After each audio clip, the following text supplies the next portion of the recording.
عمارت جو ہے وہ اخلاق ہے، عمارت جو ہے وہ معاملات ہے، عمارت جو ہے وہ معاشرہ ہے، عمارت جو ہے وہ رہن سہن ہے، عمارت جو ہے وہ تجارت ہے، عمارت جتنا عمدہ ہمارا معاشرہ আজকের ہوگا۔ বয়ানে হযরতজির বড় সাহেবজাদা হযরত মৌলানা ইউসুফ বিন সাদ কান্ধালভি দামাত বারাকাতুহুর হৃদয়স্পর্শী বয়ান যা আমাদের জন্য চিন্তা জগতে ভাবতে বাধ্য করবে। হযরত বলেন, দুনিয়ার সামান্য আগুনও আমরা সহ্য করতে পারি না, একটু গরম পানিও আঙুলে লাগলে কেঁপে উঠি। তাহলে আখেরাতের সেই আগুনের সামনে আমরা কিভাবে দাঁড়াবো, যে আগুন দুনিয়ার আগুনের চেয়ে ৭০ গুণ ভয়ঙ্কর। ইতিহাসে এমন এক যুবকের ঘটনা আছে, গুনাহের দরজায় পৌঁছে সে আল্লাহর ভয়েই বেহুশ হয়ে যায়, এমনকি সেই ভয়েই তার মৃত্যু হয়। আর কবর থেকে তার জবান উত্তর দেয় যে আল্লাহ আমাকে ২টি জান্নাতি দান করেছেন। এই ঘটনা শুধু গল্প নয়, এটা আমাদের ঘুমন্ত ঈমানকে জাগায়। মৌলানা ইউসুফ বিন সাদ কান্ধালভি দামাত বারাকাতুহু মনে করিয়ে দেন, সফলতা দৌড়ে পাওয়া যায় না, সুন্নাতের দিকে ফিরে আসলেই বরকত নেমে আসে। আর যারা সুন্নাত আঁকড়ে ধরে তাদের পোশাকে নূর থাকে, চরিত্রে রোব থাকে, আর জীবনে দেখা যায় সাহাবীদের গন্ধ। জানেন কি, টানা ৩ দিন নবীজি সাল্লাল্লাহু আলাইহি সাল্লাম যাকে জান্নাতি ঘোষণা করেছিলেন তার বিশেষ আমলটি কি ছিল? কিংবা কেন হযরত উমর রাদিয়াল্লাহু আনহু একজন গভর্নরকে শুধু সন্তানকে আদর না করার কারণে বরখাস্ত করেছিলেন, আর বাবা মাকে সামান্য উফ শব্দটি বললেও আল্লাহ কতটা নারাজ হন? ইসলামের ভিত্তি যদি নামাজ হয়, তবে তার সৌন্দর্য হলো আমাদের চরিত্র। আজ আমাদের চারিত্রিক অধঃপতন, পারিবারিক অশান্তি এবং সুন্নতের গুরুত্ব নিয়ে আজকের এই হৃদয়স্পর্শী বয়ানটি আপনার পাথরের মতো শক্ত অন্তরকে গলিয়ে দিতে এবং জীবনকে সুন্নতের নূরে আলোকিত করতে ভিডিওটি শেষ পর্যন্ত দেখার অনুরোধ রইল। এবার হযরত কি বলেছেন শুনি ইনশাআল্লাহ। یہ دنیا کی آگ تیرے سے برداشت نہیں ہو پا رہی ہے، یہ معمولی سی انگلی کا جلنا تیرے سے برداشت نہیں ہو رہا ہے، اور تو تیاری کس کی کر رہا ہے؟ سر کے بال سے لے کر ناخن تک کے جلنے کی آخرت کی آگ میں تیاری کر رہا ہے۔ پہلے اس آگ کا تو عادی بنا اپنے آپ، پہلے اسے برداشت کر۔ یہ ہوتا ہے تنہائیوں میں اللہ سے اسے پکوا کر ذکر کا وقت، یہ گناہ کے وقت میں اللہ کا یاد آ جانا، گناہ کے وقت میں آخرت کا یاد آ جانا، اسے ذکر کہتے ہیں۔ হযরত বলেন, এই দুনিয়ার আগুন তোমার দ্বারা সহ্য হচ্ছে না, এই সামান্য আঙ্গুল পুড়ে যাওয়া তোমার সহ্য হচ্ছে না। আর তুমি কিসের প্রস্তুতি নিচ্ছ? মাথার চুল থেকে শুরু করে পায়ের নখ পর্যন্ত পরকালের আগুনে জ্বলার প্রস্তুতি নিচ্ছ? আগে এই আগুনের তো অভ্যাস করো, আগে এটা সহ্য করো। এটাই হলো নির্জনে আল্লাহর ভয়। জিকিরের সময়, গুনাহের সময় আল্লাহর কথা মনে পড়ে যাওয়া, গুনাহের সময় আখেরাতের কথা মনে পড়ে যাওয়া, একেই জিকির বলে। تو یہ نوجوان جب بھی گزرتا مسجد کے سامنے سے، اس عورت کے سامنے سے، گھر کے سامنے سے، یہ اسے بلاتی اپنے گھر کی طرف، یہ نگاہیں نیچے کر کر گزر جاتا۔ ایک دن کرنا کیا ہوا کہ جیسے ہی اس نے اشارہ کیا، یہ نوجوان کے قدم بہک گئے اور یہ اس کے دروازے تک پہنچ گئے۔ جیسے ہی دروازے پر پہنچا، ایک دم اللہ کا خوف دل کے اندر آ گیا، ایک دم اللہ کا ڈر دل کے اندر آ گیا، ایک چیخ نکلی اور دروازے پر بے ہوش ہو کر گر گیا۔ دروازے پر اب یہ عورت پریشان، غلاموں کو لگایا اپنے، اٹھا کر اس نوجوان کو اس کے گھر پر پہنچا دیا۔ اس کے دل میں اتنا ڈر اللہ کا، اس کے دل میں اتنا خوف اللہ تبارک و تعالیٰ کا کہ جیسے ہی آنکھ کھلتی ایک چیخ مارتا اور چیخ مار کر دوبارہ بے ہوش ہو کر گر جاتا۔ اسی حالت کے اندر دنیا سے رخصت ہو گیا۔ لوگوں نے کفنایا، دفنایا اور ساری چیزوں سے فارغ ہوئے۔ اب عمر ابن خطاب رضی اللہ تعالیٰ نے پوچھا، بھائی کئی دن سے وہ نوجوان نظر نہیں آ رہا ہے جو آیا کرتا تھا ہمارے پاس نماز میں۔ لوگوں نے کہا امیر المؤمنین عجیب و غریب واقعہ پیش آیا اس کے ساتھ۔ پورا واقعہ عمر ابن خطاب رضی اللہ تعالیٰ عنہ کو سنایا گیا۔ عمر ابن خطاب رضی اللہ تعالیٰ عنہ نے فرمایا، چلو مجھے لے کر چلو اس نوجوان کی قبر کے اوپر، میں اس کی قبر کو دیکھوں گا جا کر، میں بھی اس کی قبر کی زیارت کروں گا جا کر۔ اس کی قبر کے اوپر گئے، جا کر عمر رضی اللہ تعالیٰ عنہ فرمانے لگے، وَلِمَنْ خَافَ مَقَامَ رَبِّهِ جَنَّتَانِ، جو آدمی اللہ سے ڈرتا ہے اس کے لیے اللہ کے پاس 2 جنتیں ہیں۔ قبر سے جواب آیا نوجوان کا، امیر المؤمنین اللہ نے دونوں جنتیں مجھے دے دی۔ اللہ نے دونوں جنتیں کیا دے دی؟ ہاں، وَمَن يَتَّقِ اللَّهَ يُكَفِّرْ عَنْهُ سَيِّئَاتِهِ وَيُعْظِمْ لَهُ أَجْرًا، وَيُعْظِمْ لَهُ أَجْرًا، اللہ کی طرف سے ایسا ہے۔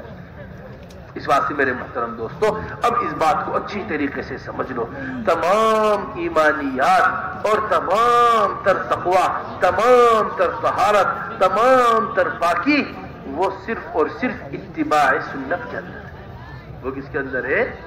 ہاں، یہ آج زمانے کا بڑا دھوکہ ہے جی، تقوی تو ہمارے دل کے اندر ہے، ہمارا چہرہ سنت کے مطابق نہیں ہے تو کیا حرج کی بات ہے، تقوی تو ہمارے دل کے اندر ہے، اللہ کا ڈر ہمارے دل کے اندر ہے۔ حضرت شیخ نے فضائل اعمال میں اس بات کو نقل کیا ہے، جو آدمی یہ کہتا ہو مجھے اللہ سے محبت ہے اور حضور اکرم صلی اللہ علیہ وسلم کی سنت پر عمل نہ کرتا ہو، یہ اللہ سے محبت میں جھوٹا ہے۔ یہ اللہ سے محبت میں معمولی بات نہیں ہے، یہ بہت بڑی بات ہے۔ قل هذه سبیلی ادعو الی اللہ علی بصیرۃ انا ومن اتبعني قل ان کنتم تحبون اللہ فاتبعون۔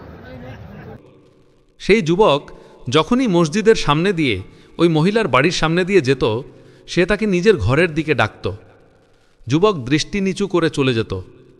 একদিন এমন হলো যে যেই সে ইশারা করল, এই যুবকের পা পিছলে গেল এবং সে তার দরজা পর্যন্ত পৌঁছে গেল। যেই দরজায় পৌঁছালো, হঠাৎ আল্লাহর ভয় তার অন্তরে চলে এলো। মুখ দিয়ে একটা চিৎকার বের হলো এবং দরজার সামনেই বেহুশ হয়ে পড়ে গেল। এরপর ঘটনাটি হলো, মহিলা তাকে তার বাড়িতে পৌঁছে দিল।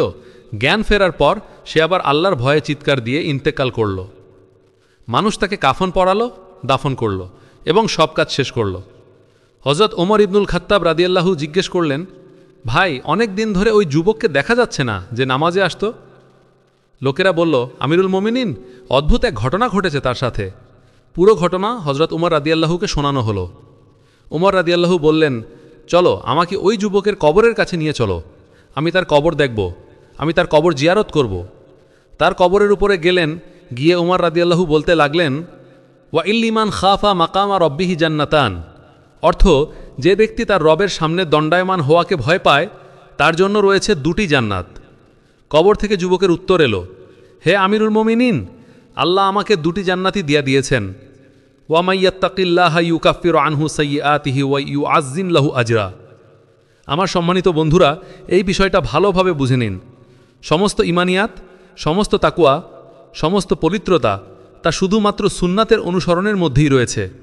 এটা এই জামানার বড় ধোঁকা যে তাকওয়া তো আমাদের অন্তরে আছে, আমাদের চেহারা সুন্নাত অনুযায়ী নয় তো কি হয়েছে? তাকওয়া আমাদের দিলের ভেতর আছে, আল্লাহর ভয় আমাদের দিলে আছে। হযরত শেখ ফজাইলে আমলে এই কথা নকল করেছেন যে ব্যক্তি বলে আমি আল্লাহকে ভালোবাসি অথচ হুজুর সাল্লাল্লাহু আলাইহি ওয়াসাল্লামের সুন্নাতের উপর আমল করে না, সে আল্লাহর ভালোবাসার দাবিতে মিথ্যাবাদী। এটা কোনো সাধারণ কথা নয়, অনেক বড় কথা। কুল হাযিহি সাবিলি আদউ ইলাল্লাহি আলা বাসীরাতিন আনা ওয়া মান ইত্তাবা'আনি, বলুন এই আমার পথ, আমি এবং যারা আমাকে অনুসরণ করেছে সবাই জ্ঞান ও দলিল প্রমাণের উপর ভিত্তি করে আল্লাহর দিকে আহ্বান করি। কুল ইন কুনতুম তুহিব্বুনাল্লাহা ফাত্তাবিউনি, বলুন যদি তোমরা আল্লাহকে ভালোবাসো তবে আমাকে অনুসরণ করো। बस मेरे मोहतरम दोस्तों, इस बात को समझ लीजिए। इस वास्ते ये अंदर का निफाक है, ये अंदर की कमजोरी है, ये अंदर की परेशानियां हैं, ये अंदर के हालात हैं, ये अंदर की तंगियां हैं जो हमारे बाहर नजर आ रही हैं। जिस तरह एक बीमार को बीमारी छुपाई नहीं देती छुपाने से, इसी तरह हमारा गुनाह भी, हमारी कमजोरी भी अंदर की छुप नहीं पाती। जिस तरह इश्क और मुश्क छुपाने से छुपता नहीं है। आप देख लीजिए, आप कितनी भी चादर ओढ़े हुए हैं, कितना ही मोटा लिहाफ ओढ़ कर रख लीजिए, जहां आप इतर की खुशी खोलेंगे खुशबू धीरे धीरे धीरे धीरे होकर पूरे में फैल जाएगी। खुशबू को कोई छुपाना चाहे छुपा नहीं सकता। खुशबू क्या हो जाती है? फैल जाती है। मुश्क फैल जाता है, इसी तरह इश्क भी। किसी से दिल लगा कर बैठ गए, अब मजा ही नहीं आ रहा। खाना खाने को कह रहे, खाना नहीं खाया जा रहा। इस छत पर खड़े हैं, उस छत पर खड़े हैं, इधर बैठे हैं, उधर बैठे हैं, रातों को नींद नहीं आ रही। ये कैफियत क्यों बनाई हुई है? जी वो दिल लग गया है किसी से। इश्क और मुश्क छुपाने से नहीं छुपता। इसी तरह मेरे मोहतरम दोस्तों, ईमान और इस्लाम ये छुपाने से छुपता नहीं, जाहिर होकर रहता है। दिल का ईमान जिस्म पर जाहिर होता है, दिल की कमजोरी, दिल की बीमारी वो जिस्म पर जाहिर होती है। इस वास्ते बड़ी अजीब और गरीब बात, जहां ईमान और इस्लाम की बहस आती है वहां बड़ा जबरदस्त कौल हजरत शाह मुहद्दिस देहलवी रहमतुल्लाह अलैह का नकल किया गया। बड़ी कीमती बात। ये फरमाते हैं कि इस्लाम और ईमान बाएतबार मसाफत के एक चीज है। जिसे कहा जाता है हमारी बहसों के अंदर ईमान मुताल्लिक़ है कल्ब से, इस्लाम मुताल्लिक़ है आज़ा व जवारे से। इस्लाम ये है, ईमान ये है, ईमान ये है, इस्लाम ये है। ये फरमाते हैं कि इस्लाम और ईमान बाएतबार मसाफत के एक चीज है। इस्लाम अंदर बाहर से चलकर अंदर दिल के ऊपर असर करता है, इस्लाम बाहर से चलकर अंदर दिल के ऊपर असर करता है, और ईमान अंदर से चलकर बाहर आज़ा व जवारे के ऊपर असर करता है। कैसे उनका बात है वाली? इसका हाथ सही काम कर रहा है, दिल में ईमान बन रहा है। इसकी निगाहें गुनाहों को देख नहीं रही हैं, दिल में ईमान बन रहा है। इसकी जुबान गलत नहीं बोल रही है, दिल में ईमान बन रहा है। इसके कान गलत नहीं सुन रहे हैं, दिल में ईमान बन रहा है। इसके कदम गलत नहीं उठ रहे हैं, दिल में ईमान बन रहा है। इसके कदम इसलिए गलत नहीं उठ रहे हैं, इसके दिल में ईमान है। निगाहों को गलत नहीं देखने दे रहे, पैरों को गलत नहीं जाने दे रहे, हाथों को गलत नहीं जाने दे रहे। ये दिल का ईमान है। हमारा जो फरमाते इल्म हो किसी के पास और ईमान ना हो, वो बिल्कुल ऐसा ही है जैसा किसी मफलूज आदमी को अपने घर का रास्ता याद हो। मफलूज आदमी को क्या हो? एक आदमी है, हाथों के ऊपर फालिश पड़ा हुआ है, पैरों के ऊपर फालिश पड़ा हुआ है, ये पड़ा हुआ है जमीन के ऊपर। इसे पता है इसके घर का रास्ता ये है, लेकिन चलने की सलाहियत का न होना इसके पते पर इसे पहुंचा नहीं सकता। एक होता है पते का होना, एक होता है चलने की सलाहियत का होना। हमें मालूम है, लेकिन अमल की सलाहियत ईमान न होने ने मफकूद की हुई है। আমার সম্মানিত বন্ধুরা, এই বিষয়টা বুঝে নিন। এই যে সুন্নাত ছেড়ে দেওয়া বা বাহ্যিক অবয়ব ঠিক না রাখা, এটা হলো ভেতরের নিফাক, মুনাফিকি। এটা ভেতরের দুর্বলতা, এটা ভেতরের পেরেশানি, এটা ভেতরের হালত, এটা ভেতরের সংকীর্ণতা, যা আমাদের বাইরে দেখা যাচ্ছে। যেভাবে একজন অসুস্থ মানুষের রোগ লোকানো যায় না, তাকে লোকাতে চাইলেও রোগ প্রকাশ হয়ে পড়ে, ঠিক তেমনি আমাদের গুনাহ আমাদের ভেতরের দুর্বলতাকে লোকাতে পারে না। যেভাবে ইশক এবং মুশক চাইলেও লোকানো যায় না।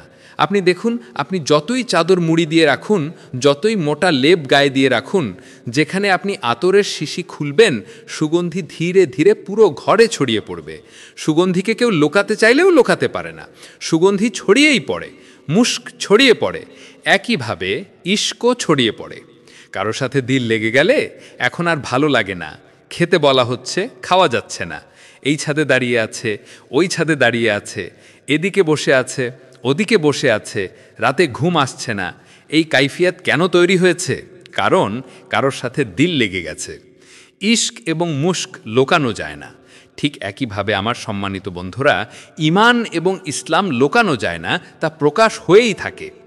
দিলের ঈমান শরীরে প্রকাশ পায়, দিলের দুর্বলতা, দিলের রোগ শরীরে প্রকাশ পায়।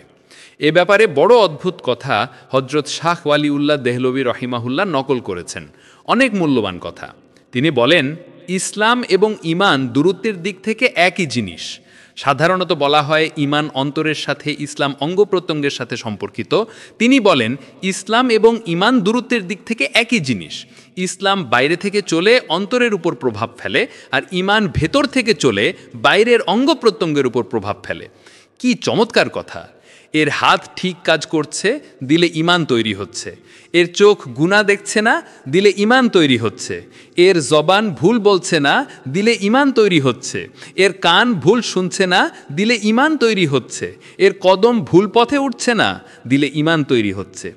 আবার এর কদম ভুল পথে না ওঠার কারণ হলো এর দিলে ঈমান আছে, যা চোখকে ভুল দেখতে দিচ্ছে না, পাকে ভুল পথে যেতে দিচ্ছে না, হাতকে ভুল পথে যেতে দিচ্ছে না। এটা হলো দিলের ঈমান। আমাদের হজরত বলেন, কারো কাছে জ্ঞান থাকা আর ঈমান না থাকা এটা ঠিক তেমনই যেমন কোনো মাফলুজ বা পক্ষাঘাতগ্রস্ত বা প্যারালাইজড মানুষের নিজের বাড়ির রাস্তা জানা থাকা। প্যারালাইজড মানুষের অবস্থা কি? একজন মানুষ আছে, তার হাতের উপর প্যারালাইসিস হয়ে গেছে, পায়ের উপর প্যারালাইসিস হয়ে গেছে, সে মাটিতে পড়ে আছে, সে জানে তার বাড়ির রাস্তা এটা, কিন্তু চলার সলাহিয়াত না থাকায় তার জানা থাকাটা তাকে ঠিকানায় পৌঁছাতে সাহায্য করছে না। একটা হলো ঠিকানায় পৌঁছানোর রাস্তা জানা, আরেকটা হলো চলার শক্তি থাকা। আমাদের জানা আছে, কিন্তু আমলের শক্তি ঈমান না থাকার কারণে হারিয়ে গেছে। इसलिए मेरे मोहतरम दोस्तों, बड़ी बुनियादी और अहम तरीन बात आपसे अर्ज करना चाहते हैं वो ये कि इत्तिबाए सुन्नत हमारे अंदर होनी चाहिए। ऐसी इत्तिबाए सुन्नत हमारे अंदर होनी चाहिए जैसे हजरात सहाबा रज़ियल्लाहु मजमईन के अंदर हुआ करती थी। तमाम तर फलाह, तमाम तर कामयाबी, तमाम तर तरक्की जो है वो हमारी आगे बढ़ने के अंदर नहीं है, बल्कि तमाम तर फलाह, तमाम तर तरक्की जो है हमारी पीछे हटने के अंदर है। तमाम तर तकवा, तमाम तर तहारत, तमाम तर बुजुर्गी, तमाम तर विलायतें जो है वो सिर्फ और सिर्फ इत्तिबाए सुन्नत के अंदर है। अगर मुत्तबाए सुन्नत नहीं है, वली नहीं हो सकता अल्लाह का। मुल्ला अली कारी ने मिरकात के अंदर नकल किया है इस बात को कि एक आदमी है, हवा के अंदर उसका मुसल्ला उड़ा चला जा रहा है, उससे किसी करामत का सुदूर होता है, उससे कोई खिलाफ आदत चीज वाक़े होती है, उससे कोई खिलाफ मामूल चीज वाक़े होती है। अब ये कैसे पता चलेगा कि ये वलीउल्लाह है, ये अल्लाह इसके ऊपर जो सादिर हो, ये कोई करामत है या कोई सहर है या कोई जादू है? भाई एक साहिर भी तो ये सब जादू से कर सकता है, कैसे पता चलेगा? फर्क कैसे मालूम होगा? ये फरमाया, देख लो कि ये हुजूर अकरम सल्लल्लाहु अलैहि वसल्लम की सुन्नत पर अमल करता है या नहीं करता। अगर ये हुजूर अकरम सल्लल्लाहु अलैहि वसल्लम की सुन्नत पर अमल कर रहा है, वली है। अगर सुन्नत के खिलाफ है, साहिर हो सकता है, अल्लाह का दोस्त नहीं हो सकता। क्या हो सकता है? किसने लिखा है? मिरकात में नकल किया, मुल्ला अली कारी। दूसरी शराह मिशकात की मज़ाहिर हक, वो भी बड़े मजे की बात लिखते हैं। वो ये लिखते हैं कि हुजूर अकरम सल्लल्लाहु अलैहि वसल्लम के दुनिया से चले जाने के बाद खैर के जितने भी रास्ते मुसलमानों में आए हैं और उससे मुसलमानों को फायदा भी पहुंचा है, ऐसा नहीं कि नुकसान, फायदा भी पहुंचा। वो बहुत तफसील किया उन्होंने, वो तफसील हम यहाँ नहीं करते। पढ़िए मिशकात, उलमा हजरात देखें इसे खोलकर, शुरू के 6-7 औराक बदलेंगे आप, उसी में नजर आ जाएगा क्या फरमाते हैं। उसने खैर बहुत तफसील की उन्होंने, फला चीज फला चीज फला चीज। उन सारी चीजों के अंदर वो नूरानियत नहीं है, उन सारी चीजों के अंदर वो नूरानियत नहीं है जो हुजूर अकरम सल्लल्लाहु अलैहि वसल्लम के इस्तंजे के सुन्नत के अंदर नूरानियत। আমার সম্মানিত বন্ধুরা, খুবই গুরুত্বপূর্ণ এবং মৌলিক কথা আপনাদের সামনে বলতে চাই। তা হলো আমাদের মধ্যে ইত্তেবাই সুন্নাত বা সুন্নাতের অনুসরণ থাকতে হবে। এমন ইত্তেবাই সুন্নাত থাকতে হবে যেমন সাহাবাই কেরাম রা এর মধ্যে ছিল। সমস্ত ফালাহ বা কল্যাণ, সমস্ত কামিয়াবি বা সফলতা, সমস্ত তারাক্কি বা উন্নতি আমাদের সামনে এগিয়ে যাওয়ার মধ্যে নয়, বরং সমস্ত কল্যাণ, সমস্ত সফলতা, সমস্ত উন্নতি আমাদের পেছনে ফেরার অর্থাৎ সুন্নাতের দিকে ফিরে আসার মধ্যে রয়েছে। সমস্ত তাকওয়া, সমস্ত তাহারাত, সমস্ত বুজুর্গি, সমস্ত বিলায়েত অর্থাৎ অলি হওয়ার মর্যাদা তা শুধু এবং শুধুমাত্র ইত্তেবায়ে সুন্নাতের মধ্যে রয়েছে। যদি মুত্তাবায়ে সুন্নাত না হয় তবে সে আল্লাহর অলি হতে পারে না।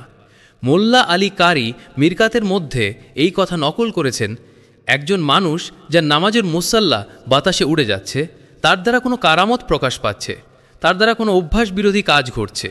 এখন এটা কিভাবে বোঝা যাবে যে সে আল্লাহর অলি নাকি এটা কোনো জাদুকরের কাজ বা শয়তানের ধোঁকা? কারণ একজন জাদুকরও তো জাদুর মাধ্যমে এমন সব কাজ করতে পারে। পার্থক্য কিভাবে জানা যাবে?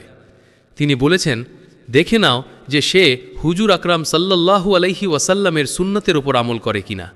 যদি সে হুজুর সাল্লাল্লাহু আলাইহি ওয়াসাল্লামের সুন্নতের ওপর আমল করে তবে সে আল্লাহর অলি, আর যদি সুন্নতের খেলাফ হয় তবে সে জাদুকর হতে পারে কিন্তু আল্লাহর বন্ধু হতে পারে না। কে লিখেছেন? মোল্লা আলী কারি মিরকাতে নকল করেছেন। মিশকাতের দ্বিতীয় ব্যাখ্যা গ্রন্থ মাজাহিরে হক আরও চমৎকার কথা লিখেছেন। তিনি লিখেছেন যে হুজুর আকরাম সাল্লাল্লাহু আলাইহি ওয়াসাল্লামের দুনিয়া থেকে চলে যাওয়ার পর মুসলমানদের মধ্যে কল্যাণের যত নতুন পথ তৈরি হয়েছে এবং তার দ্বারা মুসলমানদের ফায়দাও পৌঁছেছে, এমন নয় যে ক্ষতি হয়েছে, ফায়দাও হয়েছে। তিনি সেখানে অনেক বিস্তারিত আলোচনা করেছেন যা আমরা এখানে বলছি না। আলেমগণ মাজাহিরে হক খুলে দেখলে শুরুর 6-7 পৃষ্ঠার মধ্যেই তা পেয়ে যাবেন। তিনি বলেন, ওই সমস্ত নতুন পথের মধ্যে সেই নুরানিয়াত নেই যা হুজুর আকরাম সাল্লাল্লাহু আলাইহি ওয়াসাল্লামের ইস্তেঞ্জার সুন্নাতের মধ্যেও রয়েছে।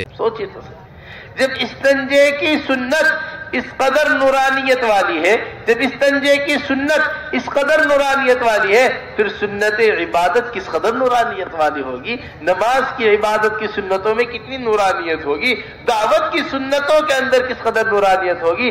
जिस इबादत दावत के वास्ते अल्लाह के रसूल को दुनिया में मबऊस किया गया है, उनमें कितनी नूरानियत है। इसलिए मेरे मोहतरम दोस्तों, इस बात को दिल के ऊपर ले लो अच्छी तरीके से कि सुन्नतों को तलाश किया करो। जहां सुन्नतें मिटाई जा रही हो वहां सुन्नतों को जिंदा किया करो। 100 शहीदों का सवाब है उस आदमी के लिए जो सुन्नत को जिंदा करे। हुजूर अकरम सल्लल्लाहु अलैहि वसल्लम एक शहीद का सवाब बयान फरमा रहे कि एक शहीद का इतना ऊंचा दर्जा होगा, इतना ऊंचा दर्जा होगा। अपने सर मुबारक को इतना ऊपर हुजूर अकरम सल्लल्लाहु अलैहि वसल्लम ले गए, जो सर के ऊपर टोपी या चीज पहनी हुई थी वो पीछे गिर गई।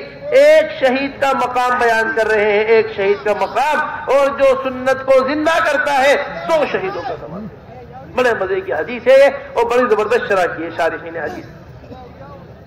क्या फरमाया कि जो आदमी मुखालिफ माहौल में सुन्नत को जिंदा करता है उसे बार बार तकलीफ उठानी पड़ती है। शहीद तो एक दफा में शहीद हो जाता है, बार बार क्या उठानी पड़ रही है? हाँ, तकलीफ उठानी पड़ रही है। अजी हाजी साहब, तुम्हारे यहाँ ऐसी शादी नहीं हुई जैसी हमारी बिरादरी में शादी होती है। अरे तुम्हारे यहाँ ऐसा नहीं हुआ, जैसा ऐसा घर नहीं बनाया तुमने जैसा हमारी बिरादरी में घर बनता है। अरे तुमने ऐसा काम नहीं किया जो हमारी बिरादरी में होता है। तुमने ऐसा लिबास नहीं पहना जैसे हमारी बिरादरी में पहना जाता है। तुमने ऐसा चेहरा नहीं रखा जैसे हमारी। जितनी चीजों को ये इस मुखालिफ माहौल, मुखालिफ बिरादरी में जिंदा कर रहा है, हर चीज पर अल्लाह की तरफ से अजर मिल रहा है। ये कोई मामूली बात नहीं। इस वास्ते मेरे मुहतरम दोस्तों समझिए, हजरत जी मौलाना यूसुफ साहब रहमतुल्लाह अलैह बड़े मजे की बात सुनाया करते हैं। हजरत जी मौलाना इलियास साहब रहमतुल्लाह अलैह की लिखी हुई बात है हजरत के बयानात में, उसी में से लिया गया इख्तिबास है। ये फरमाया करते, मैं छोटा सा था, ये शुरू की जो हमारी किताबें होती है ना, नहू सर्फ की किताबें, ये फरमाते हैं मैं ये शुरू में नहू सर्फ की किताबें हमारी बिल्कुल इब्तिदाई की किताबें होती हैं, कुरान हिफ्ज़ करने के बाद मदरसों में शुरू की जाती है। ये शुरू की किताबें पढ़ रहा था। एक दिन हजरत जी मौलाना इलियास साहब रहमतुल्लाह अलैह मेरे अब्बा जान ने मुझे बुलाया और बुलाकर कहने लगे, अरे यूसुफ, कुतुब अब्दाल बनना चाहता है। क्या बनना चाहता है? कुतुब और अब्दाल। बड़ा मकाम होता है कुतुब का, बड़ा मकाम होता है अब्दाल का, बड़े बड़े मकामात इन लोगों के होते हैं, क्या तो कुतुब बनना? मैंने कहा हजरत ये तो कोई मामूली चीज नहीं है, ये तो सुना है इसके वास्ते बड़े बड़े वजीफे पढ़ने पड़ते हैं, इसके वास्ते बड़े बड़े चिल्ले काटने पड़ते हैं, इतना ये वजीफा पढ़ना पड़ता है, इतने काम करने पड़ते हैं, ये तो बड़े ऊंचे मकाम है, इनका हासिल करने के वास्ते तो बड़ी मेहनत करनी पड़ती है। हजरत जी मौलाना इलियास साहब रहमतुल्लाह अलैह ने फरमाया, ए यूसुफ, जहां हुजूर अकरम सल्लल्लाहु अलैहि वसल्लम की सुन्नतों को मिटाया जा रहा हो, वहां हुजूर अकरम सल्लल्लाहु अलैहि वसल्लम की सुन्नतों को जिंदा करने की कोशिश कर, अल्लाह तुझे कुतुब और अब्दाल के मकाम पर पहुंचा देगा। একটু ভাবুন তো, যখন ইস্তিনজার সুন্নতের মধ্যে এত নূর, তখন ইবাদতের সুন্নতের মধ্যে কত নূর হবে? নামাজের ইবাদতের সুন্নতে কতটা নুরানিয়াত থাকবে? দাওয়াতের সুন্নতের মধ্যে কতটা নুরানিয়াত থাকবে? যেই ইবাদত ও দাওয়াতের জন্য আল্লাহ রসুলকে দুনিয়ায় পাঠানো হয়েছে সেগুলোতে কতটা নুরানিয়াত থাকবে? তাই আমার সম্মানিত বন্ধুরা, এই কথাটি অন্তরে ভালোভাবে গেঁথে নিন যে সুন্নতগুলো তালাশ, অনুসন্ধান করুন। যেখানে সুন্নত মিটিয়ে ফেলা হচ্ছে সেখানে সুন্নতগুলো জিন্দা করুন। যেই ব্যক্তি সুন্নত জিন্দা করে তার জন্য 100 শহীদের সওয়াব রয়েছে। হুজুর আকরাম সাল্লাল্লাহু আলাইহি ওয়াসাল্লাম একজন শহীদের সওয়াব বর্ণনা করছেন যে একজন শহীদের মর্যাদা এত উঁচুতে হবে। হুজুর আকরাম সাল্লাল্লাহু আলাইহি ওয়াসাল্লাম নিজের মাথা মুবারক এত উপরে উঠালেন যে মাথার উপর টুপি বা যা কিছু পরা ছিল তা পেছনে পড়ে গেল। একজন শহীদের মাকাম বর্ণনা করছেন, মাত্র একজন শহীদের মাকাম, আর যে সুন্নত জিন্দা করে তার জন্য 100 শহীদের সওয়াব। এটি খুব চমৎকার একটি হাদিস এবং হাদিসের ব্যাখ্যাকাররা এর অসাধারণ ব্যাখ্যা করেছেন।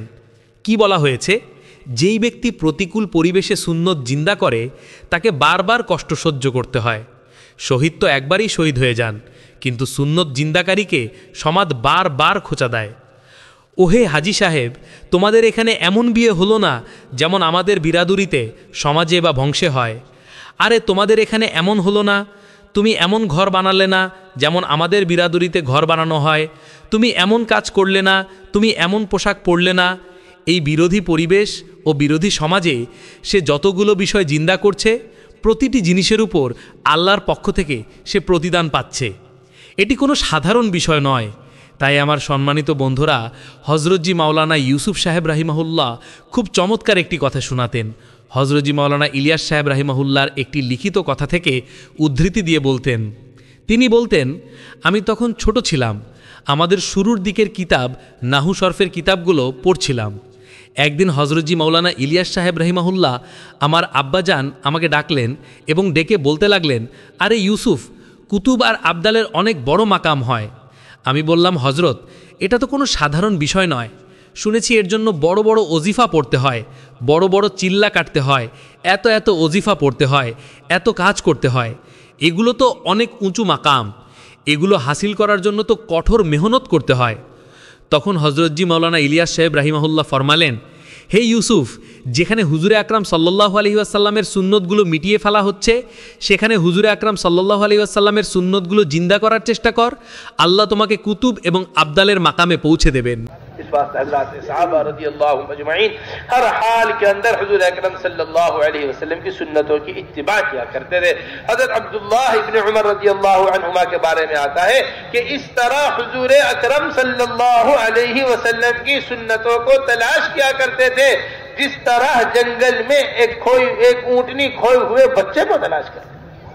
बेकरार बेचारी माँ देखिए बच्चों को कैसे तलाश करती, खाना अच्छा नहीं लगेगा, पीना अच्छा नहीं लगेगा, चीख पुकार, एक बेकरारी है उसकी, उस कैफियत को कोई अल्फाज में बयान नहीं कर सकता जो एक बच्चे के खोने पर माँ की बेकरारी होती है। जो एक बच्चे के खोने पर क्या होती है? माँ की बेकरारी होती है। इसे कोई कैफियत को बयान नहीं कर सकता, ऐसी कैफियत है का नाम है माँ। इस तरह अब्दुल्लाह इब्न उमर, मेरे मुहतरम दोस्त, मेरी बात हमेशा याद रखिएगा आप, ये बात हमेशा याद रखिएगा, अगर हम हुजूर अकरम सल्लल्लाहु अलैहि वसल्लम की सुन्नतों को तलाश नहीं करेंगे तो अल्लाह हमारी हिफाजत फरमाए, हम गैरों के तरीकों को तलाश करेंगे। हम किसे तलाश करेंगे? कौन सा फैशन नया आया है, कौन सा लिबास नया आया है, कौन सा चेहरा नया आया है, कौन से सर के बाल नया है, कौन से कपड़े नया है। ये सारी चीजें जब हम तलाश करना शुरू करेंगे, जब हम हुजूर अकरम सल्लल्लाहु अलैहि वसल्लम की सुन्नतों को तलाश करना बंद कर देंगे। इस वास्ते ये बड़ा एहतमाम होना चाहिए, कभी भी हालात से मुताअस्सिर नहीं होना चाहिए। जैसा देश वैसा भेष, ये इस्लाम नहीं सिखाता। पूरी दुनिया में रहने वाला मुसलमान वो सिर्फ उसी तरीके के ऊपर कामयाब है और क़यामत तक के वास्ते कामयाबी है जो हुजूर अकरम सल्लल्लाहु अलैहि वसल्लम का तरीका है। बड़े बड़े लोगों के साथ बैठे हुए मिक़दाद रज़ियल्लाहु ताला खाना खा रहे, खाना खाते खाते हाथ से एक लुक़मा गिरा, फौरन लुक़मा उठाकर मुंह के अंदर रखा। लोगों ने हाथ मारा कि मिक़दाद, क्या बात है, गिरा हुआ लुक़मा नहीं खाना चाहिए, यहाँ खाने की कमी नहीं है। फरमाया, अतरुकु सुन्नत हबीबी लिहाउलाइल हुमक़ा, क्या मैं इन अहमकों की वजह से अल्लाह के रसूल की सुन्नतों को छोड़ दूं? और दुनिया का सबसे बड़ा अहमक है वो आदमी जो अपने दोस्तों की वजह से अल्लाह के रसूल के तरीके को छोड़ रहा, जो अपनी बीवी की वजह से अल्लाह के रसूल के तरीके को छोड़ रहा, जो अपने माहौल की वजह से अल्लाह के रसूल के तरीके को छोड़ रहा, इससे बड़ा अहमक दुनिया में कोई और है नहीं। इससे बड़ा अहमक और बेवकूफ दुनिया में कोई नहीं जो अपनी आखिरत की वजह से खराब करे। হজরত সাহাবাই কিরাম রদিয়াল্লাহু সর্বাবস্থায় হুজুরে আকরাম সাল্লাল্লাহু আলাইহি ওয়াসাল্লামের সুন্নতের অনুসরণ করতেন। হজরত আবদুল্লাহ ইবনে উমর রদিয়াল্লাহু সম্পর্কে বর্ণিত আছে যে তিনি হুজুরে আকরাম সাল্লাল্লাহু আলাইহি ওয়াসাল্লামের সুন্নতগুলো এমনভাবে তালাশ করতেন যেমন জঙ্গলে একটি উটনি তার হারিয়ে যাওয়া বাচ্চাকে তালাশ করে। অস্থির ব্যাকুল, দেখুন মা তার বাচ্চাকে কিভাবে খোঁজেন। খাওয়া ভালো লাগে না, পান করা ভালো লাগে না, চিৎকার চেঁচামেচি, তার এক অস্থির অবস্থা। সন্তান হারিয়ে ফেলার পর মায়ের যে অস্থিরতা তৈরি হয় সেই অবস্থা কেউ ভাষায় প্রকাশ করতে পারবে না। ঠিক এভাবেই হজরত আবদুল্লাহ ইবনে উমর সুন্নত তালাশ করতেন। আমার সম্মানিত বন্ধুরা, আমার এই কথাটি সবসময় মনে রাখবেন, এই কথাটি সর্বদা মনে রাখবেন। যদি আমরা হুজুরে আকরাম সাল্লাল্লাহু আলাইহি ওয়াসাল্লামের সুন্নতগুলো তালাশ না করি তবে আল্লাহ আমাদের হেফাজত করুন, আমরা অন্যদের অর্থাৎ বিধর্মীদের তরিকা তালাশ করব। কোন নতুন ফ্যাশন এসেছে, কোন নতুন পোশাক এসেছে, চেহারার কোন নতুন স্টাইল এসেছে, চুলের কোন নতুন কাট এসেছে, কোন নতুন কাপড় এসেছে, এই সব কিছু আমরা তখন তালাশ করা শুরু করব যখন আমরা হুজুরে আকরাম সাল্লাল্লাহু আলাইহি ওয়াসাল্লামের সুন্নত তালাশ করা বন্ধ করে দেব। তাই এ বিষয়ে খুব গুরুত্ব দেওয়া উচিত, কখনো পরিস্থিতির দ্বারা প্রভাবিত হওয়া উচিত নয়। যেমন দেশ তেমন বেশ, ইসলাম এটা শেখায় না। পুরো দুনিয়ায় বসবাসকারী মুসলমান শুধুমাত্র সেই তরিকার ওপরই সফল এবং কিয়ামত পর্যন্ত তার জন্যই সফলতা রয়েছে যা হুজুরে আকরাম সাল্লাল্লাহু আলাইহি ওয়াসাল্লামের তরিকা। হজরত মিকদাদ রদিয়াল্লাহু বড় বড় গণ্যমান্য লোকদের সাথে বসে আছেন, খাবার খাচ্ছেন। খেতে খেতে হাত থেকে এক লোকমা খাবার পড়ে গেল, তিনি সাথে সাথে সেই লোকমা তুলে মুখে দিলেন। লোকেরা তাকে হাত দিয়ে ইশারা করে বলল, হে মিকদাদ, কি হলো? পড়ে যাওয়া লোকমা খাওয়া উচিত নয়, এখানে তো খাবারের অভাব নেই। তিনি ফরমালেন, আতরকু সুন্নাতা হাবিবি লিহা উলাইল হুমাকা, আমি কি এই আহাম্মকদের জন্য আমার হাবিবের সুন্নত ছেড়ে দেব? আমি কি এই নির্বোধদের কারণে আল্লাহর রসুলের সুন্নত ছেড়ে দেব? আর দুনিয়ার সবচেয়ে বড় আহাম্মক হলো ওই ব্যক্তি যে তার বন্ধুদের কারণে আল্লাহর রসুলের তরিকাকে ছেড়ে দিচ্ছে, যে নিজের স্ত্রীর কারণে আল্লাহর রসুলের তরিকাকে ছেড়ে দিচ্ছে, যে নিজের পরিবেশের কারণে আল্লাহর রসুলের তরিকাকে ছেড়ে দিচ্ছে। এর চেয়ে বড় আহাম্মক আর বেকুব দুনিয়ায় আর কেউ নেই যে এদের কারণে নিজের আখিরাত নষ্ট করছে।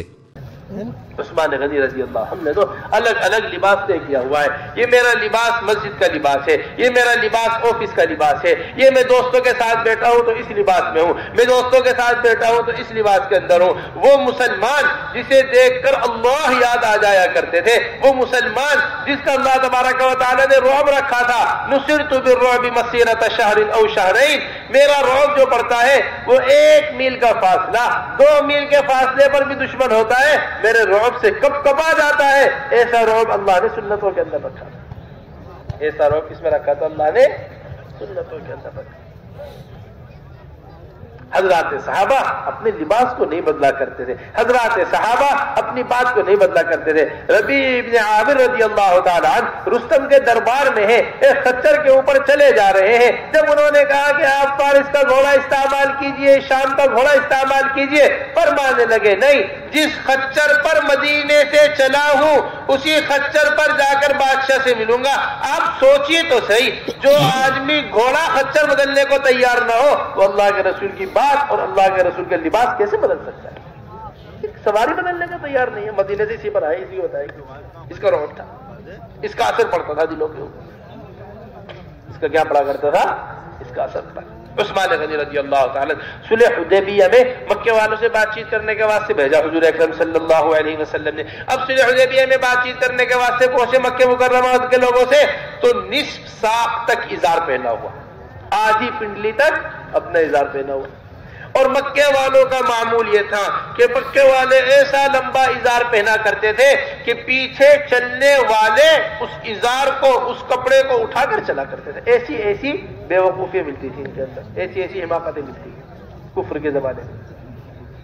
4-4, 5-5 कुर्ते एक साथ पहन लिया करते ताकि पता चले लोगों को मेरे पास 4 कुर्ते हैं। ऐसे लंबे लंबी लुंगियां पहनते, ऐसे लंबे लंबे कपड़े पहनते, पीछे 4-4 गुलाम, 3-3 गुलाम उन कपड़ों को उठाकर चल रहे हैं पीछे पीछे, पता चले लोगों को मेरे पास जरूरत से ज्यादा इतना कपड़ा मौजूद है।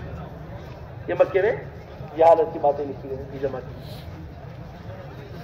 अब ऐसे माहौल के अंदर उस्मान गनी ने कहां तक पहन रखा? आधी पिंडली तक इजार पहना हुआ है, आधी पिंडली तक। लोगों ने कहा उस्मान अपने इजार को नीचे करो, क्या हुलिया बनाया हुआ है अपना, हमारे मक्के का लिबास ये नहीं है, हमारे कबीले का लिबास ये नहीं है। फरमाया हरगिज नहीं, मैंने हुजूर अकरम सल्लल्लाहु अलैहि वसल्लम को इतना ही इजार पहने हुए देखा है, मैं इससे नीचे अपना इजार नहीं करूं। ये नहीं कि मक्के में आया तो मक्के वालों का लिबास, वहां होगा तो वहां वालों का लिबास, नहीं, जहां भी रहे हुजूर अकरम सल्लल्लाहु अलैहि वसल्लम इससे ताल्लुक होता है। হজরত উসমান গনি রাদিয়াল্লাহ আনহু তো ভিন্ন কোনো পোশাক পরেননি। এই আমার পোশাক, মসজিদের পোশাক, এই আমার অফিসের পোশাক, বন্ধুদের সাথে বসলে এই পোশাকে থাকি, আবার অন্য কোথাও গেলে অন্য পোশাকে থাকি, এমন ছিল না। তিনি এমন এক মুসলমান ছিলেন যাকে দেখলে আল্লাহর কথা মনে পড়ে যেত, এমন মুসলমান যার জন্য আল্লাহ তাআলা রোব বা ব্যক্তিত্বের প্রভাব রেখেছিলেন। হাদিসে আছে, আমার অর্থাৎ রাসূল সাল্লাল্লাহু আলাইহি ওয়াসাল্লামের রোব 1 মাস বা 2 মাসের দূরত্বে থাকা শত্রুর অন্তরেও পতিত হয়। আমার রোব দেখে শয়তানও ভয়ে কেঁপে ওঠে। এমন রোব আল্লাহ তাআলা সুন্নাতের মধ্যে রেখেছেন। সাহাবায়ে কেরাম রাদিয়াল্লাহু আনহুমা আজমাইন কখনোই নিজেদের পোশাক পরিবর্তন করতেন না, নিজেদের কথা পরিবর্তন করতেন না।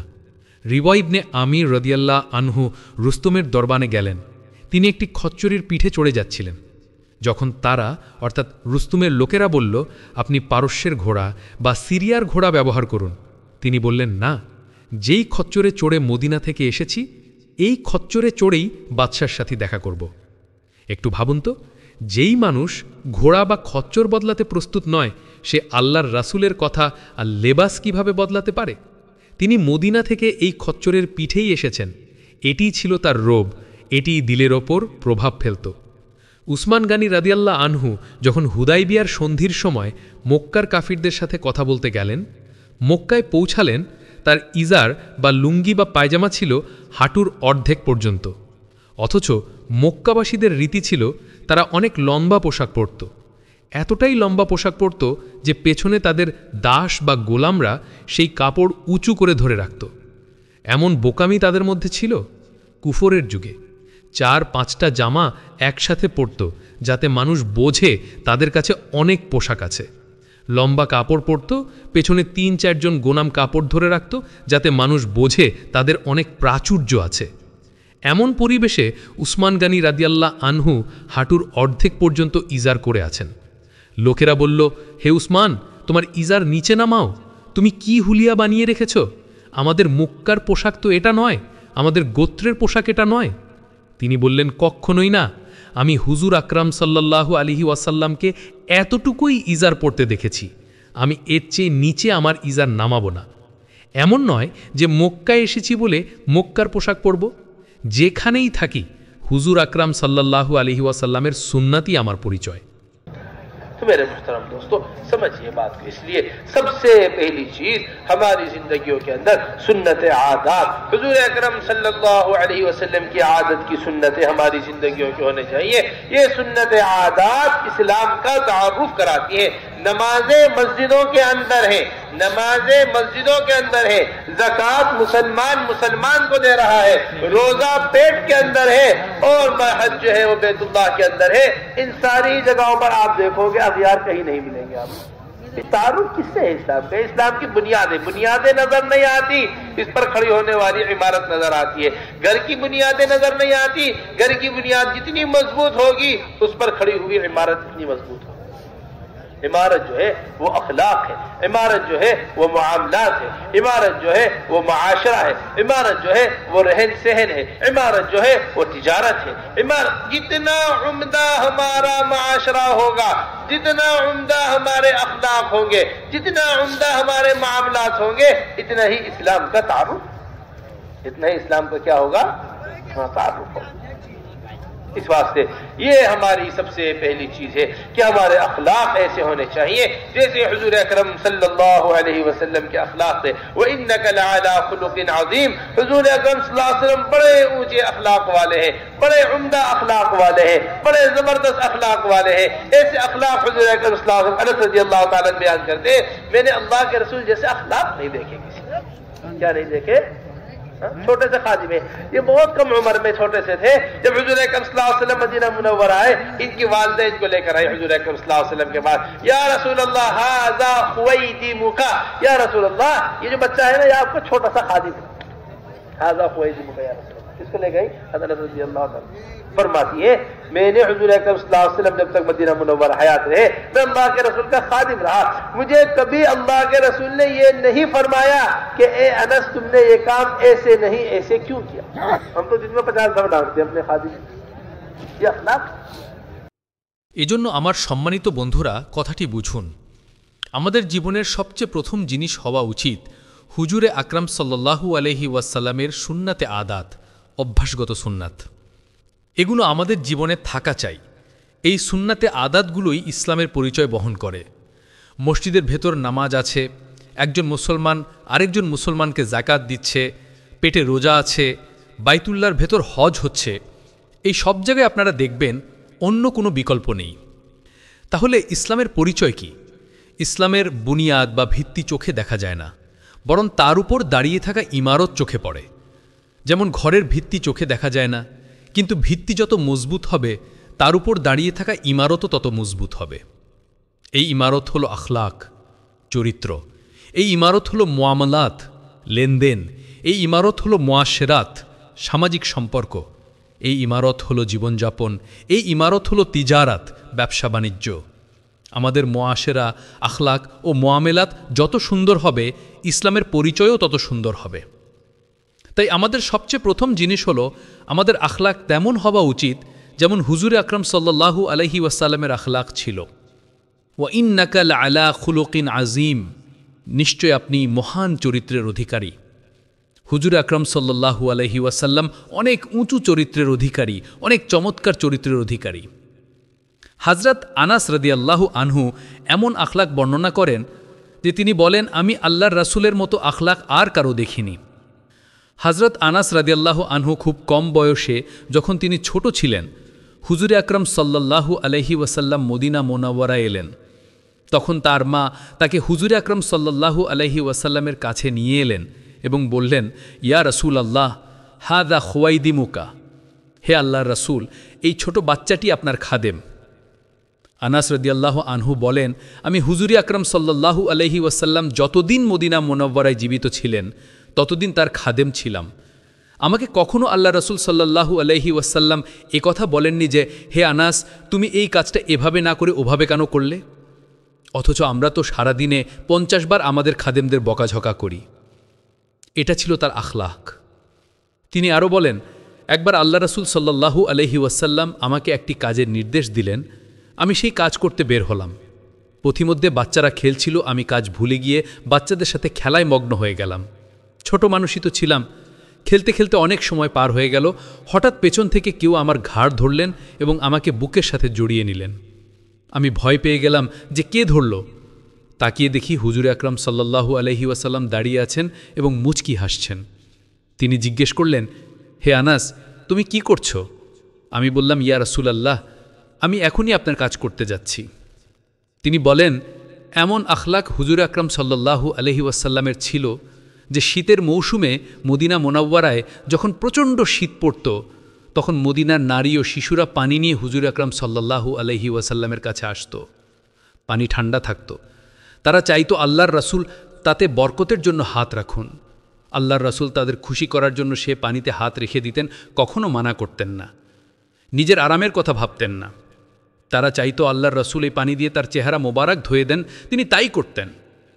হযরত আনাস রাদিয়াল্লাহু আনহু বলেন, হুজুর আকরাম সাল্লাল্লাহু আলাইহি ওয়াসাল্লামের আখলাক এমন ছিল যে যখন কেউ তার সাথে কথা বলতো তিনি তার দিকে পুরোপুরি মনোযোগী হতেন, শুধু ঘাড় ফিরিয়ে তাকাতেন না। যদি কেউ তার হাত ধরত তিনি হাত ছাড়াতেন না বা ছাড়াতে তাড়াহুড়ো করতেন না। কেউ কথা শুরু করলে তিনি মাঝপথে থামাতেন না যতক্ষণ না সে পুরোপুরি তার কথা শেষ করত। একবার মক্কায় এক ফাহিশা দুশ্চরিত্রা নারী, এক খারাপ মহিলা হুজুরে আকরাম সাল্লাল্লাহু আলাইহি ওয়াসাল্লামের কাছে এলো। লোকেরা তার সাথে কথা বলতে পছন্দ করত না, তার থেকে দূরে থাকত। সে বেয়াদব এবং খারাপ মহিলা ছিল। সে এসে বলল, আমার আপনার সাথে কিছু কথা আছে। আল্লাহর রসুল সাল্লাল্লাহু আলাইহি ওয়াসাল্লাম বললেন, তুমি মদিনার যে কোনো গলি বেছে নাও, আমি সেখানে দাঁড়িয়ে তোমার কথা শুনব। সে একটি গলি দেখালো। আল্লাহর রসুল সাল্লাল্লাহু আলাইহি ওয়াসাল্লাম সেখানে দাঁড়ালেন এবং তার সব কথা শুনলেন। এরপর সে তার কথা শেষ করে চলে গেল। এই ঘটনা হায়াতুস সাহাবাতে হজরত ইউসুফ কান্দলভি রাহিম নকল করেছেন। মক্কার আরেক ফাহিশা নারী, এক খারাপ মহিলা, এই ঘটনাও হায়াতুস সাহাবাতে আছে। হুজুরে আকরাম সাল্লাল্লাহু আলাইহি ওয়াসাল্লামের কাছে এলো। আল্লাহর রসুল সাল্লাল্লাহু আলাইহি ওয়াসাল্লাম তখন বসে খাবার খাচ্ছিলেন। সে বলল, দেখুন তো কেমন গোলামদের মতো বসে খাবার খাচ্ছেন। তিনি বললেন, কি? আমার চেয়ে বেশি দাসত্ব মানে আবদিয়াত স্বীকারকারী আর কে আছে?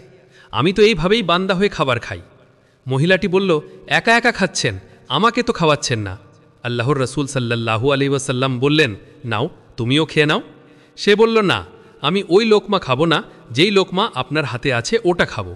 আল্লাহর রসুল সাল্লাল্লাহু আলাইহি ওয়াসাল্লাম তার মুখে সেই লোকমা তুলে দিলেন যা তার হাতে ছিল। বর্ণনাকারী বলেন, যেমনই সেই লোকমা তার মুখে গেল, সেই ফাহেসা নারীকে লজ্জার চাদর জড়িয়ে ধরল। সে এমন লজ্জাশীলা নারী হয়ে দুনিয়া থেকে বিদায় নিল যে যতদিন সে জীবিত ছিল লজ্জার চাদরেই আবৃত ছিল। এটাই আখলাক, এটাই মুআমালাত, এটাই মুআশারা। मेरे मोहतरम दोस्तों, इस वक्त हम इन हालात के अंदर फंसे हुए हैं। मजमूई तौर पर हमारे हजरत जी फरमाते हैं कि जैसे वो 3 गार में फंसे हुए लोग जिनका वाकया बयान किया जाता है कि 3 आदमी सफर कर रहे थे, सफर करते करते एक गार के अंदर इन्होंने रात गुजारने का फैसला किया। अब पत्थर हिला, ऊपर से पत्थर हिलकर गिरा गार के ऊपर, गार का मुंह बंद हो गया। जब गार का मुंह बंद हो गया, अब निकलने का कोई रास्ता बाकी ना रहा। अब तीनों ने अपने अपना एक एक अमल अल्लाह के सामने पेश किया। अब आप देखिए, इसमें कहीं तहज्जुद नहीं मिलेगी आपको। जी मैं रात भर अल्लाह के सामने खड़ा रहता था, मरसुल्ला में इतनी ज़कात, अल्लाह मैंने इतनी ज़कात दी थी, मैंने इतने रोजे रखे थे, मैंने इतनी बार जाकर हज किया था। बेशक सारे बड़े बड़े अमाल है, इसमें कोई शक की बात नहीं, और बुनियाद है इस्लाम की बुनियाद, इनका कोई मुकाबला भी नहीं कर सकता। ये बात हमें शायद रखिए, हल्का पर नहीं आना चाहिए किसी भी। लेकिन उनके साथ साथ ये बात हमने बयान, एक ने मामलात का इल्म बयान, अपने मामलात का नेकी बयान की, एक ने अपने अखलाक की नेकी बयान की, एक ने अपने माशरे की नेकी बयान की। सबसे पहले ने अपना मामलात, अखलाक और माशरा बयान किया था। আমার সম্মানিত বন্ধুরা, আমরা এখন এমন এক পরিস্থিতির মধ্যে আছি, মাজমুইভাবে সামগ্রিকভাবে আমাদের অবস্থা এমন হয়ে গেছে। আমাদের হযরতজি বলতেন আমাদের অবস্থা সেই 3 ব্যক্তির মতো যারা গুহায় আটকা পড়েছিল। ঘটনাটা তো আপনারা জানেন। 3 ব্যক্তি সফর করছিল, সফর করতে করতে এক গুহায় রাত কাটানোর সিদ্ধান্ত নিল। হঠাৎ পাহাড় থেকে এক পাথর গড়িয়ে পড়ে গুহার মুখ বন্ধ হয়ে গেল, বের হওয়ার আর কোনো রাস্তা রইল না। তখন 3 জন সিদ্ধান্ত নিল যে আমরা প্রত্যেকে আমাদের জীবনের এমন একটি আমল আল্লাহর সামনে পেশ করব যে আমরা কেবল আল্লাহর জন্যই করেছি। খেয়াল করবেন, সেখানে কিন্তু তাহাজ্জুদের কথা আসেনি যে হে আল্লাহ আমি সারা রাত তাহাজ্জুদ পড়েছি, বা হে আল্লাহ আমি এত জাকাত দিয়েছি, আমি এত রোজা রেখেছি, বা আমি এতবার হজ করেছি। নিঃসন্দেহে এগুলো অনেক বড় বড় আমল, এতে কোনো সন্দেহ নেই, এবং ইসলামে এগুলোর ভিত্তি অত্যন্ত মজবুত, এগুলোর কোনো বিকল্প নেই। কিন্তু তাদের মধ্যে এক একজন এক একটি নেক আমল পেশ করল। একজন তার লেনদেনের সততার কথা বলল, একজন তার চারিত্রিক পবিত্রতার কথা বলল, আরেকজন তার সামাজিক আচরণের কথা বলল। সবচেয়ে প্রথমে একজন তার মুয়ামালাত অর্থাৎ লেনদেন, আখলাক অর্থাৎ চরিত্র, এবং মুয়াশারাত অর্থাৎ সামাজিক আচরণের কথা বলল। সে বলল, হে আল্লাহ আমার বৃদ্ধ বাবা মা ছিলেন, আমি তাদের খেদমত করতাম, আমি বকরি চড়াতাম, বকরি চড়িয়ে যখন ফিরতাম সবার আগে আমার বৃদ্ধ বাবা মাকে দুধ পান করাতাম। একদিন আমার ফিরতে দেরি হয়ে গেল, আমার বাবা মা ঘুমিয়ে পড়লেন। আমি দুধের পেয়ালা হাতে নিয়ে সারা রাত তাদের শিয়রে দাঁড়িয়ে রইলাম। যতক্ষণ না তারা ঘুম থেকে উঠে দুধ পান করলেন ততক্ষণ আমি আমার নিজের সন্তানদেরও দুধ পান করাইনি। এটা কার হক? বাবা মায়ের হক। আজ আমাদের সমাজ এমন হয়ে গেছে যেন জঙ্গলের পশুদের মতো। জঙ্গলের পশুরা যেমন জানে না ভাইকে, বোনকে, মাকে, ছেলেকে, ঠিক তেমনই আমাদের ঘরের পরিবেশও এমন হয়ে গেছে। বাবা মায়ের কি মাকাম অর্থাৎ মর্যাদা, সন্তানের কি মাকাম, প্রতিবেশীর কি মাকাম, স্ত্রীর কি মাকাম। আনজিলুন নাসা নানাজিলাহুম, প্রত্যেককে তার মাকাম অনুযায়ী সম্মান দেওয়া। ওলামায়ে কেরাম জুলমের যে সংজ্ঞা দিয়েছেন তা হলো কোনো জিনিসকে তার যথাযথ স্থানের বাইরে রাখা। আমরা যতটা জুলম আমাদের সম্পর্কের ক্ষেত্রে করি ততটা জুলম অন্য কোনো কিছুতে করি না।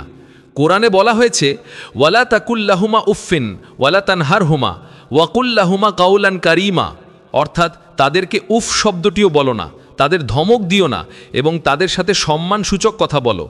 তাফসিরে মাজহারিতে লেখা হয়েছে জবান দিয়ে সবচেয়ে হালকা যে শব্দটি বের হয় তা হলো উফ। আল্লাহ বলছেন তোমার বাবা মাকে উফ পর্যন্ত বলো না। যদি এর চেয়ে হালকা কোনো শব্দ থাকতো তবে আল্লাহ তাও নিষেধ করতেন। উফ পর্যন্ত বলো না। রেলিং ছাগা ছাদে বা দেওয়ালের ওপর চড়ো না, কারণ তুমি পড়ে গেলে তোমার বাবার মনে কষ্ট লাগবে। ভাবুন তো, বাবার কষ্টের কথা ভেবে এতটুকু সতর্কতা অবলম্বনের কথা বলা হচ্ছে। চাচা বাবার মকামে থাকে, চাচাকে সম্মান করা মানে বাবাকে সম্মান করা। একবার হুজুর আকরাম সাল্লাল্লাহু আলাইহি ওয়াসাল্লাম সাহাবাই কেরাম আবু বকর ও উমর রাদিয়াল্লাহু আনহুয়ের সাথে বসে কথা বলছিলেন। কথা বলতে বলতে হুজুর আকরাম সাল্লাল্লাহু আলাইহি ওয়াসাল্লামের আওয়াজ এত নিচু হয়ে গেল যে সাহাবারা পেরেশান হয়ে গেলেন। তারা ভাবলেন কি হলো, হুজুরের আওয়াজ হঠাৎ এত নিচু হয়ে গেল কেন? হযরত আবু বকর বা উমর রাদিয়াল্লাহু আনহু জিজ্ঞাসা করলেন, ইয়া রাসূলুল্লাহ আপনার কোনো কষ্ট হচ্ছে? হুজুর বললেন, তোমরা কি দেখছো না ঘরের ভেতর আব্বাস রাদিয়াল্লাহু আনহু প্রবেশ করেছেন? জিব্রাইল আলাইহিসসালাম এসে আমাকে বলেছেন যখনই আব্বাস রাদিয়াল্লাহু আনহু উপস্থিত থাকবেন আপনি আপনার আওয়াজ নিচু রাখবেন। চিন্তা করুন, চাচা উপস্থিত থাকলে নিজের আওয়াজ নিচু রাখতে হবে। এটা যদি চাচার ক্ষেত্রে হয় তাহলে বাবার ক্ষেত্রে কেমন সম্মান হওয়া উচিত?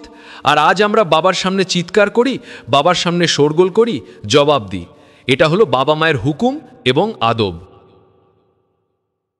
ওলামাই কেরাম হাদিস শরীফের আলোকে বর্ণনা করেন, একবার হুজুর আকরাম সাল্লাল্লাহু আলাইহি ওয়াসাল্লামের কাছে এক সাহাবী এসে জিজ্ঞেস করলেন, হে আল্লাহ রাসূল, এই দুনিয়াতে আমি সবচেয়ে বেশি সদ্ব্যবহার বা এহসান কার সাথে করব? তিনি বললেন, তোমার মায়ের সাথে। সাহাবী আবার জিজ্ঞেস করলেন, ইয়া রাসূলুল্লাহ, এরপর কার সাথে? তিনি বললেন, তোমার মায়ের সাথে।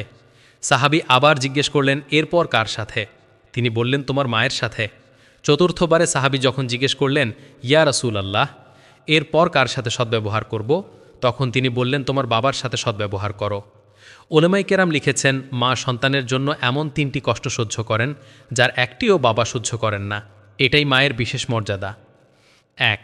প্রথম কষ্টটি হলো মা 9 মাস সন্তানকে গর্ভে ধারণ করেন এবং গর্ভকালীন সীমাহীন কষ্ট সহ্য করেন। 2.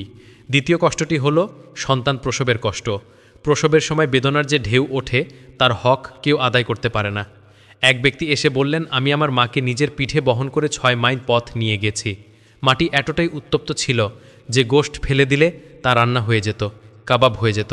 আমি কি আমার মায়ের হক আদায় করতে পেরেছি? উত্তরে বলা হলো, না, তোমার জন্মের সময় মায়ের যে প্রসব বেদনা হয়েছিল তার একটি ঢেউয়ের হকও আদায় হয়নি। আর তৃতীয় কষ্টটি হলো সন্তানকে দুধ পান করানোর কষ্ট। আমার সম্মানিত বন্ধুরা, বুঝুন হুজুর আকরাম সাল্লাল্লাহু আলাইহি ওয়াসাল্লামের আখলাক কেমন ছিল। তিনি প্রতিবেশীদের সাথে, পরিবারের সাথে এবং শিশুদের সাথে কেমন আচরণ করতেন। যখন তিনি খুতবা দিতেন তখন তার চেহারার রং বদলে যেত, যেন কোনো সেনাপতি সতর্কবাণী শোনাচ্ছেন। এমন খুতবা চলাকালীন সময়েও হাসান বা হুসেন রাদিয়াল্লাহু তাআলা আনহুর কেউ যদি ঘর থেকে বের হতেন এবং চাদরে পেঁচিয়ে পড়ে যেতেন, হুজুর সাল্লাল্লাহু আলাইহি ওয়াসাল্লাম খুতবা থামিয়ে দৌড়ে গিয়ে তাদের কোলে তুলে বুকে জড়িয়ে ধরতেন। তিনি ভুলেই যেতেন যে তিনি খুতবা দিচ্ছিলেন। নামাজে সিজদাকে তিনি দীর্ঘ করে দিতেন, কারণ বাচ্চাদের কেউ তার পিঠের উপর চড়ে বসে থাকত। একবার তিনি ঘরে উট সেজে আছেন এবং হজরত হাসনাইন রাদিয়াল্লাহু তাআলা আনহু তার পিঠের উপর সাওয়ার হয়ে আছেন। হজরত আলী রাদিয়াল্লাহু তাআলা আনহু প্রবেশ করে বললেন, সুবহান আল্লাহ, তোমরা কতই না চমৎকার বাহন পেয়েছ। আল্লাহ রাসূল বললেন, আরোহীরাও তো অনেক চমৎকার। হজরত ওমর ইবনুল খাত্তাব রাদিয়াল্লাহু তাআলা আনহু এক ব্যক্তিকে গভর্নর নিযুক্ত করলেন। তিনি যখন নিয়োগপত্র নিয়ে যাওয়ার প্রস্তুতি নিচ্ছিলেন তখন এক ছোট বাচ্চা দৌড়ে এলো। ওই ব্যক্তি বাচ্চাটিকে সরিয়ে দিলেন বা আদর করলেন না। ওমর রাদিয়াল্লাহু তাআলা আনহু দেখলেন এবং বললেন, কি ব্যাপার? লোকটি বলল, আমার 10টি বাচ্চা, আমি আজ পর্যন্ত তাদের কাউকে চুমু খাইনি বা আদর করিনি। ওমর রাদিয়াল্লাহু তাআলা আনহুর সাথে সাথে সেই নিয়োগপত্রটি ছিঁড়ে ফেললেন। তিনি বললেন, যে ব্যক্তি নিজের সন্তানকে ভালোবাসা দিতে পারে না সে প্রজাদের বা অন্য শিশুদের কি ভালোবাসা দেবে? আব্দুর রহমান বিন আউফ রাদিয়াল্লাহু তাআলা আনহু বর্ণনা করেন, হুজুর সাল্লাল্লাহু আলাইহি ওয়াসাল্লামের এক সন্তানের ইন্তেকালের সময় তিনি কাঁদতে লাগলেন। তখন আব্দুর রহমান বিন আউফ রাদিয়াল্লাহু তাআলা আনহু বললেন, ইয়া রাসূলুল্লাহ, আপনি এত বড় ব্যক্তিত্ব হয়েও কাঁদছেন? তিনি বললেন, হে আব্দুর রহমান, এটা আল্লাহর রহমত যা আমার চোখ দিয়ে অশ্রু হয়ে প্রবাহিত হচ্ছে। আমার সম্মানিত বন্ধুরা, গুনাহ বা পাপাচার মানুষের অন্তরকে শক্ত করে দিয়েছে। ঘৃণা, শত্রুতা, বিদ্বেষ, হিংসা, কিন, গোপন শত্রুতা এবং নানান মন্দে মানুষের অন্তর ভরে আছে। এগুলো হলো অন্তরের সংকীর্ণতা, যা মানুষের ভেতরের সব ভালো গুণকে ধ্বংস করে দিয়েছে। সালামাতুস সাদরি মিনাল গাশি ওয়াল হাসাদ, অর্থাৎ হিংসা ও প্রতারণা থেকে অন্তরের পবিত্রতা। হজরত মাওলানা ইউসুফ কান্দলভি রহ হায়াতুস সাহাবা কিতাবে এ বিষয়ে একটি অধ্যায় কায়েম করেছেন। কিসের অধ্যায়? হিংসা ও বিদ্বেষ থেকে দিল সাফ হওয়া, মন্দ থেকে দিল সাফ হওয়া, সব কিছু থেকে দিল পরিষ্কার হওয়া। একটি বড় চমৎকার ঘটনা বর্ণিত আছে। হজরত আবদুল্লাহ বিন আমর বিন আস রাজিয়াল্লাহু বলেন, একবার হুজুর আকরাম সাল্লাল্লাহু আলাইহি ওয়াসাল্লাম বসা ছিলেন। তিনি বললেন, অচিরেই তোমাদের মাঝে একজন জান্নাতি লোক আসবে। দেখা গেল সাদ ইবনে আবি ওয়াক্কাস রাজিয়াল্লাহু আসছেন। এভাবে পরপর 3 দিন ঘোষণা হলো এবং 3 দিনই তাকে দেখা গেল। তখন আবদুল্লাহ বিন আমর বিন আস রাজিয়াল্লাহু সিদ্ধান্ত নিলেন, আমাকে সেই নেক আমলটি খুঁজে বের করতে হবে যা তার মধ্যে আছে, যার কারণে তাকে জান্নাতি বলা হয়েছে। তখন তিনি তার সাথে থাকার ব্যবস্থা করলেন। তার ধারণা ছিল যে হয়তো তিনি সারা রাত তাহাজ্জুদ পড়েন, সারাদিন রোজা রাখেন এবং প্রচুর দান সাদাকা বা নেক কাজ করেন। তিনি 3 দিন পর্যন্ত তার সাথে থাকলেন। দেখলেন তিনি রাতে ঘুমান। বর্ণনা এসেছে তিনি শুধু ফজরের নামাজের জন্য উঠতেন। তার এই সাধারণ আমল দেখে আবদুল্লাহ বিন আমর এটাকে হালকা মনে করে ফিরে যেতে লাগলেন এবং বললেন, আসল কথা হলো আমি তো সেই নেকি খুঁজতে এসেছিলাম যা আপনার মাঝে আছে, অর্থাৎ যার কারণে আপনাকে জান্নাতি বলা হয়েছে। তখন তিনি বললেন, দেখ ভাই, আমার আমল তো এটাই যা তুমি দেখলে, তবে ব্যাপারটা হলো যখন আল্লাহ তাবারাক ওয়া তাআলা কোনো মুসলমানকে কোনো নেয়ামত দান করেন, তখন আমি তার জন্য আমার অন্তরের ভেতর কোনো প্রকার সংকীর্ণতা বা হিংসা অনুভব করি না। আমাদের অন্তরের এই সংকীর্ণতায় আমাদের আপনজনদের থেকে দূরে সরিয়ে দিয়েছে। স্বামী স্ত্রীর চেহারা দেখতে চায় না, স্ত্রী স্বামীর চেহারা দেখতে চায় না, ভাই ভাইয়ের মুখ দেখতে চায় না। এর কারণ হলো আমাদের মাঝের ভালোবাসাটা হলো গরজ বা স্বার্থের ভালোবাসা, আমলের ভালোবাসা নয়। স্ত্রীর চাহিদা স্বামীর দ্বারা পূরণ হচ্ছে, তাই সে স্বামীকে ভালোবাসছে। স্বামীর চাহিদা স্ত্রী দ্বারা পূরণ হচ্ছে, তাই সে স্ত্রীকে ভালোবাসছে। বাবার কারখানা বা সম্পত্তি ছেলের নামে হবে, তাই ছেলে বাবাকে ভালোবাসছে। যখন এই স্বার্থগুলোতে ব্যাঘাত ঘটে বা পার্থক্য দেখা দেয়, তখন একে অপরের কলার চেপে ধরে। কিন্তু সাহাবাই কেরামের মাঝে যে ভালোবাসা ছিল তা ছিল আমলের ভালোবাসা। আল্লাহ তাআলা বলেন, ইন্নাল্লাযীনা আমানু ওয়া আমিলুস সলিহাতি সায়াজআলু লাহুমুর রহমানু উদ্দা, অর্থাৎ নিশ্চয়ই যারা ঈমান এনেছে এবং সৎকর্ম করেছে, দয়াময় আল্লাহ তাদের জন্য সৃষ্টি করবেন উদ্দ। ওলামায়ে কেরাম উদ্দয়ের যে ব্যাখ্যা করেছেন তা হলো উদ্দ বলা হয় বেগরজ বা নিঃস্বার্থ ভালোবাসাকে, আর এই নিঃস্বার্থ ভালোবাসা নেক আমল ও ঈমান থেকেই সৃষ্টি হয়।